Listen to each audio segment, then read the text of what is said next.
Бейнебаянды бастамас бұрын айта кетейін. Каналға аз ғана адам жетпей тұр. Подписка басып кетсеңіздер, разы боламын. Бұл оқиға шын өмірден алынған. Жүрегіңізді тебірентетін, ойландыратын шынайы әңгімелерді осы видеодан тамашалаңыз. Кешкі уақыт еді. Күн батып, ауыл іші біртіндеп тынышталып жатқан. Жаздың соңы болғандықтан ауада әлсіз ғана салқын бар. Адамдар малын жайлап, үй-үйіне кіріп кеткен кез. Сол күні мен үйде жалғыз отырғанмын. Телефонды қарап отырып, уақыт өткізіп жатқанмын. Бір кезде анам: «Балам, көрші апайға жаңа демдеген шайды апарып келші. Күні бойы жалғыз отыр ғой», деді. Мен үндемей басымды изедім. Біздің көршіміз 58 жастағы жалғыз тұратын әйел. Күйеуі көп жыл бұрын қайтыс болған. Балалар қалада, сирек келеді. Ауылда оны бәрі жай ғана апай деп атайды. Шайды алып, көрші үйге қарай жүрдім. Кешкі ауылдың тыныштығы ерекше болады. Иттер анда-санда ғана үріп қояды. Алыстан бір трактордың дыбысы естіледі. Қалғаны толық тыныштық. Көрші үйдің есігін қағып едім. Іштен оның дауысы шықты. «Кім ол?» «Мен ғой, апай, шай әкелдім». Есік ашылды. Апай күлімсіреп тұр екен. «Кір, балам, рахмет». Үйдің іші жылы, жарығы ашық. Үстел үстінде печенье, кәмпит, тосап, бәрі дайын тұр. «Ой, апай, қонақ күтіп отырғанда екенсіз ғой», дедім әзілдеп. «Қонақ қайдан болсын? Өзім үшін қойдым. Жалғыз адамға да кейде дастархан жайғың келеді», деді ол жай ғана. Мен шайды үстелге қойдым. Енді кетейін деп тұрғанымда апай: «Асықпай отыршы, 2 минут әңгімелесіп ет. Жалғыз адамға кейде бір ауыз сөздің өзі керек», деді. Ойлап қарасам, расында асығып тұрған ештеңе жоқ еді. «Жарайды апай», деп отырдым. Ол шай құйып берді. Алғашқыда әңгіме қарапайым нәрселерден басталды. Алдағы жаңалықтар, көршілер, мал-жан туралы. Бірақ бір кезде апай күрсініп алды. «Кейде осы үй тым тыныш болып кетеді», деді. Мен үндемей тыңдап отырдым. Бұрын бұл үйде өмір бар еді. Күйеуім тірі кезде, балалар кішкентай кезде үйден күлкі кетпейтін. Оның даусы сәл бәсеңдеп кетті. «Ал қазір», деді де тоқтап қалды. Бір сәт үнсіздік орнады. Сосын ол маған қарап: «Сен шаршап тұрған жоқсың ба?» деді. «Жоқ». «Онда тағы бір шай іш». Мен басымды изедім. Уақыт қалай өткенін байқамай қалдық. Әңгіме бірінен кейін бірі жалғасып жатты. Сағатқа қарасам, түнгі 11 болып қалыпты. «Ой, апай, кеш болып кетіпті. Мен үйге қайтайын», дедім орнымнан тұрып. Ол маған біртүрлі қарап қалды. Сосын жай ғана айтты: «Бүгін ерте кетпе». Мен таңғалып: «Неге?» дедім.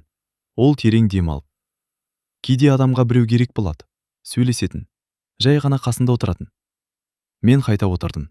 Сол кезде ғана байқадым, апайдың көзінде біртүрлі мұң бар екен. «Білесің бе?» деді ол. «Менің өмірімде ешкімге айтпаған бір әңгіме бар».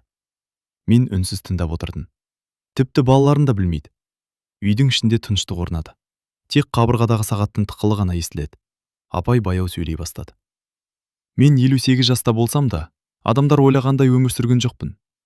Мен не айтарын түсінбей қарадым. Ол бір сәт үнсіз қалды. Сосын маған тіке қарап: «Бүгін сол әңгімені саған айтқым келеді». Сағат түнгі 12-ге жақындап қалған. Мен енді үйге қайту керек екенін ойладым. Бірақ апай сөзін жалғастырды: «Сен кетсең, мен тағы жалғыз қалам». Оның даусы бұрынғыдан әлсіз шықты. Сосын жай ғана айтты: «Бүгін кетпе, аздап бірге отырып кет». Сол сәтте мен бұл кеш жай ғана көршіге шай апарып қайтатын кеш емес екенін түсіндім. Ал мен ол үйден таң атқанша шыға алмайтынымды әлі білмеген едім. Үйдің іші тым-тыныш болып кетті. Қабырғадағы сағаттың тықылы ғана естіледі. Сағат түнгі 12-ден асып кеткен. Менің ойымда бір ғана нәрсе тұрды. Апай не айтпақ? Ол бір сәт үнсіз отырды да шайдан бір ұрттап алды. Қолдары сәл дірілдеп тұрғанын байқадым. «Білесің бе, балам? Адамдар сырттан қарап бәрін білеміз деп ойлайды», деді ол баяу. «Қалай сонда?» дедім. «Мысалы, мен туралы ауыл не ойлайды? Күйеуі бар еді, балалары бар, өмірі жаман болмаған деп ойлайды». Ол басын шайқады. Бірақ шындық мүлде басқа. Мен үндемедім. Оның әңгімесі біртүрлі ауыр сезіле бастады. «Мен күйеуіме өте жас кезінде тұрмысқа шықтым», деді апай. «Ол кезде небәрі 19 жаста едім». Ол көзін бір нүктеге тігіп, өткенін есіне түсіріп отырғандай. «Басында бәрі жақсы болды. Үйлендік, балалар дүниеге келді. Ауылдағы адамдар бізді үлгілі отбасы деп ойлайтын». Бірақ ол күрсінді. Бірақ үйдің ішінде бәрі басқаша еді. Мен сәл еңкейіп тыңдай бастадым. Күйеуім өте тұйық адам болатын. Сыртта ешкімге дауыс көтермейтін. Бәрімен жақсы сөйлесетін. Ал үйге келгенде мүлде басқа адамға айналатын. Қалай? Дедім абайлап. Ашулы. Үнемі ашулы. Ұсақ нәрсеге бола айқай шығаратын. Ол үнсіз қалды. Бірақ ең ауыр нәрсе ол емес еді. Менің ішімде бір түрлі сезім пайда болды. Ең қиыны үйде жылылық болмады. Ол осы сөзді ерекше баяу айтты. Адам кейде тамаққа емес, жылы сөзге мұқтаж болады. Біреу саған қарап күлімсіресе, хал жайынды сұраса, ол тағы бір күрсінді. Ал мен ондайды көп көрмедім. Мен не айтарымды білмей отырдым. Сыртта жел сәл гуілдеп тұр. Керезе әйнегі анда-санда сықыр етеді. Балалар өсті. Бірі қалаға кетті, бірі жұмысқа тұрды. Үй біртіндеп босап қалды. Ол шай құйып жатып тағы сөйледі. Сосын күйеуім ауырып қалды. Қатты ма? Дедім. Иә, 1 жылдай төсек тартып жатты. Ол маған қарады.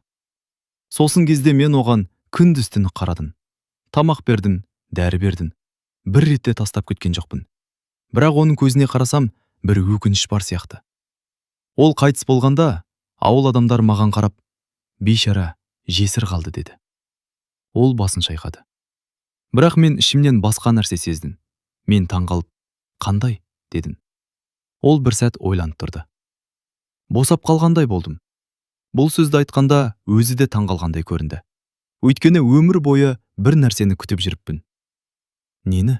Дедім. Ол маған тура қарады. Жай ғана бақытты болуды. Үйдің ішінде тағы да тыныштық орнады. Мен оның сөздерін ойланып отырдым. Сосын апай баяу сөйледі. Бірақ бір нәрсе бар. Оның даусы өзгеріп кетті. Мен оны ешкімге айтқан емеспін. Мен үндемей күтіп отырдым. Ол тағы бір ұрттам шай ішті. Күйеуіммен бірге тұрған 30 жылдан астам уақыт ішінде мен өзімді бірде-бір рет бақытты әйел сияқты сезінген емеспін. Бұл сөз мені қатты таңғалдырды. Ол жалғастырды. Адамдар жылдар өтті, бәрін үйреніп кетесің дейді ғой. Иә. Бірақ кейбір нәрсеге үйрену мүмкін емес. Сосын ол маған біртүрлі көзқараспен қарады. Сондықтан кейде түнде ұйықтай алмаймын. Неге? Дедім. Өйткені ойлаймын, менің өмірім осылай өтіп кетті ме деп. Сағатқа қарасам, түнгі 1 болып қалыпты. Мен орнымнан тұрайын деп едім, бірақ апай кенет айтты. Әлі кетпе. Мен қайта отырдым. Ол маған жақынырақ еңкейіп. Мен саған осының бәрін неге айтып отырғанымды білесің бе деді. Жоқ. Ол біраз үнсіз қалды. Сосын күтпеген сөз айтты. Өйткені мен сенен бір нәрсе сұрағым келеді. Мен таңырқап, қандай нәрсе? Дедім. Ол бір сәт көзімді тік қарап тұрды. Сосын жай ғана айтты. Егер мен саған бір өтініш айтсам, сен бас тартпайсың ба? Мен не айтарымды білмей қалдым. Үйдің ішінде тыныштық күшейе түсті. Ал мен сол сәтте бұл түн одан да күтпеген жағдайларға қаратын әлі түсінбеген едім. Үйдің ішінде ауыр тыныштық орнады. Қабырғадағы сағаттың тықылы ғана анық естіледі. Сағат түнгі 1-ден асып кеткен. Мен апайдың жаңа айтқан сөзін ойланып отырдым. Мен сенен бір нәрсе сұрасам, бас тартпайсың ба? Бұл сөз жай ғана сұрақ емес сияқты еді. Қандай өтініш? Дедім ақын. Апай бірден жауап бермеді. Терезеге қарап біраз отырды. Сыртта ауыл толық тынышталып қойған. Кек анда-санда бір иттің үргені ғана естіледі. Ол терең дем алды. Білмеймін, саған айту дұрыс па, жоқ па? Мен ештеңе демедім. Бірақ бүгін айтпасам, мүмкін тағы ешқашан айта алмаймын. Ол маған қайта қарады. Көзінде қорқыныш пен батылдық аралас бір сезім бар. Білесің бе, балам, адам жас кезде көп нәрсені кейінге қалдырады. Қалай? Дедім. Уақыты келеді, кейін болады деп жүре береді. Ол басын шайқады. Ал бір күні оянып қарасаң, уақыт өтіп кетіпті. Мен оның сөзін үнсіз тыңдап отырдым. Мен де солай өмір сүрдім, деді апай. Күйеуім тірі кезде үндемедім, балалар үшін шыдадым. Бір күні бәрі өзгереді деп ойладым. Ол күрсінді. Бірақ ештеңе өзгермеді. Сосын маған қарап. Қазір мен 58 жастамын. Үйдің жарығы оның жүзін анық көрсетіп тұр. Жасына қарамай, жүзінде бір ерекше сұлулық бар еді. Кейде айнаға қарап ойлаймын, деді ол. Менің өмірім қайда өтті деп. Мен үнсіз қалдым. Ол сөзін жалғастырды. Білесің бе, мен өмір бойы бір нәрсені қатты қаладым. Нені? Ол біраз үндемей отырды. Сосын жай ғана айтты. Жай ғана. Біреудің жанында өзімді тірі адам сияқты сезінуді. Бұл сөз мені біртүрлі ойға қалдырды. Ол тағы сөйледі. Қазір менің балаларым бар, туыстарым бар. бірақ олардың әрқайсының өз өмірі бар. Ал мен осы үйде жалғызбын. Сыртта жел күшейе бастады. Терезе сәл сыңғырлап қойды. Апай маған жақынырақ еңкейіп: «Сондықтан бүгін сені тоқтаттым», деді. Мен оның сөзін түсіне бастағандай болдым. Мен жай ғана бір түн жалғыз қалғым келмейді. Ол бұл сөзді өте баяу айтты. Мен не дерімді білмей отырдым. «Қорықпа», деді ол кенет күлімсіреп. «Мен сенен жаман нәрсе сұрамаймын». Бірақ оның көзқарасы бәрібір бір түрлі еді. «Мен тек сөйлескім келеді». «Түн бойы ма?» дедім жартылай әзілдеп. Ол басын изеді. «Иә, түн бойы. Мен сағатқа қарадым. Түнгі 2-ге жақындап қалған. Үйдегілер іздемей ме?» деді апай. «Жоқ», дедім. «Менің бөлмем бөлек». Ол бір сәт тынышталып қалды. Сосын кенеттен күлімсіреп: «Онда жақсы». Бірнеше минут біз тағы әңгімелесіп отырдық. Бұл жолы әңгіменің тақырыбы жеңілдеу болды. Апай жастық шағында қызықтарды айтып берді. Бір кезде ол күліп жіберді. «Сен білесің бе, мен жас кезде ауылдағы ең би билейтін қыздардың бірі болдым». «Рас па?» дедім таңғалып. «Әрине. Той болса мені міндетті түрде ортаға шығаратын». Оның жүзінде сол кездерде еске алған қуаныш байқалды. Бірақ сол сәтте ол кенет үнсіз қалды. «Қызық», деді баяу. «Сол кезден бері мен түнде біреумен осылай ұзақ сөйлескен емеспін». Сағат 3-ге жақындап қалған. Мен орнымнан тұрып: «Апай, мен кетейін бе?» дедім. Ол бірден жауап бермеді. Сосын ақырын ғана айтты: «Әлі ерте». «Ерте?» «Иә». Ол маған қарап: «Бүгін мен ұйықтағым келмейді». Мен таңғалдым. «Неге?» Ол жай ғана жауап берді: «Өйткені бүгін мен ұзақ уақыттан бері алғаш рет өзімді жалғыз сезінбей отырмын». Бұл сөз менің жүрегіме біртүрлі әсер етті. Сол сәтте мен бұл түннің әлі де ұзақ жалғасатынын түсіндім. Ал ең қызығы, бұл түннің ең күтпеген сәттері әлі алда еді. Сағат түнгі 3-тен асып кеткен. Ауыл іші мүлде тыныш. Сыртта тек желдің баяу гуілі ғана естіледі. Үйдің ішінде екеуміз ғана отырмыз. Шай әлде қашан суып қалған, бірақ әңгіме тоқтаған жоқ. Апай креслоға жайғасып, терең ойға кеткендей көрінді. Мен де үнсіз отырдым. Осы түннің өзі біртүрлі сезім қалдырып жатқан. Бір кезде апай басын көтеріп маған қарады. «Шаршаған жоқсың ба?» деді. «Жоқ», дедім. «Ұйқың келмей ме?» «Жоқ, апай». Ол күлімсіреп қойды. «Жас кезде ұйқы тез қашады ғой». Бір сәт үнсіздік орнады. Сосын ол кенет сұрады: «Сен ешқашан өмірің туралы қатты ойланып көрдің де?» «Қалай?» «Мысалы, мен дұрыс өмір сүріп жүрмін бе?» деп. Мен иығымды көтердім. «Кейде ойлаймын». Апай басын изеді. «Мен де соңғы жылдары көп ойлайтын болдым». Ол терезеге қарап отырып сөзін жалғастырды. «Әсіресе түнде». «Неге түнде?» «Өйткені түнде ешкім жоқ. Адам өз ойымен ғана қалады». Ол тағы күрсінді. Сол кезде өмірдегі көп нәрсе есіне түседі. Ол маған бұрылды. «Білесің бе, менің тағы бір құпиям бар». Мен таңғалып: «Тағы ма?» дедім. «Иә». Ол біраз үнсіз қалды. «Мен оны ешкімге айтқан жоқпын». «Неге?» «Өйткені адамдар түсінбейді. Үйдің жарығы оның жүзіндегі әрбір өзгерісті анық көрсетіп тұр». Ол бір сәт ойланып отырып: «Мен жас кезінде бір үлкен қателік жасадым» деді. Мен бірден қызығып кеттім. «Қандай қателік?» Ол маған қарап біраз отырды. «Мен өзім қалаған өмірді таңдамадым». «Қалай?» «Мен жүрегімді емес, адамдардың сөзін тыңдадым». Ол баяу сөйледі. «Жас кезде бір адамды жақсы көрдім». Бұл сөз мені таңғалдырды. Бірақ оған тұрмысқа шықпадым. «Неге?» «Ата-анам қарсы болды». Ол басын төмен түсірді. «Сөйтіп мен басқа адамға тұрмысқа шықтым». Үй ішінде ауыр тыныштық пайда болды. «Кейде ойлаймын», деді ол. «Егер сол кезде батыл болғанында өмірім басқаша болар ма еді» деп. Мен оның жүзінен өкінішті көрдім. «Ол адам қазір қайда?» дедім. Апай сәл ойланып: «Білмеймін». «Көрмедіңіз бе кейін?» «Жоқ, тек бір рет». «Қашан?» «Көп жылдан кейін». Ол баяу күлімсіреп қойды. «Ол кезде бәрі кеш еді». Сосын апай орнынан тұрып терезеге жақындады. Сыртқа қарап біраз тұрды. «Кейде өмір адамға екінші мүмкіндік бермейді», деді ол жай ғана. Мен не айтарымды білмедім. Сағат 4-ке жақындап қалған. Мен орнымнан қозғалып: «Апай, таң атып қалды ғой», дедім. Ол терезеден бұрылып: «Иә, уақыт қалай өтті?» деді. Сол сәтте: «Тоқ! Тоқ!» тоқ! Үйдің есігі кенет қатты қағылды. Екеуміз бірдей селк ете қалдық. Апай маған қарады. Бұл уақытта кім болуы мүмкін? Есік тағы қағылды. Бұл жолы бұрынғыдан да қатты. Мен орнымнан тұрып, Мен қарайын ба дедім. Апай бір сәт ойланып тұрды. Сосын жай ғана айтты. Иә, қарап көр. Мен есікке қарай баяу жүрдім. Сол сәтте жүрегім біртүрлі соғып кетті. Өйткені таң алдында біреудің осылай келуі әдеттегі жағдай емес еді. Ал мен есікті ашқанда бізді мүлде күтпеген адам күтіп тұрғанын әлі білмеген едім. Есікті ашқанда сыртта бір адам тұрды. Мен алғашында таныс емес біреу деп ойладым. Бірақ көзім шындықты бірден түсіндірді. Бұл көршінің ауылдан келген туысы еді. Апай деп қатты дауыспен шақырды. Сен қайдасың? Апай кенетті қорқынышпен тұрып кетті. Көздерінде таңданыспен уайым араласқан сезін анық көрінді. Ештеңе жоқ, жай ғана сөйлесіп отырдық, деді ол мені қарап. Туысы күдікпен маған қарады. Саған кім? Деді салқын дауыспен. Апай орнынан тұрып тыныс алып жауап берді. Бұл жай ғана көрші, деді ол дауысы дірілдеп. Мен оған бір әңгімені айтып отыр едім. Туысы басын шайқап, бірақ одан әрі дауыс көтерді.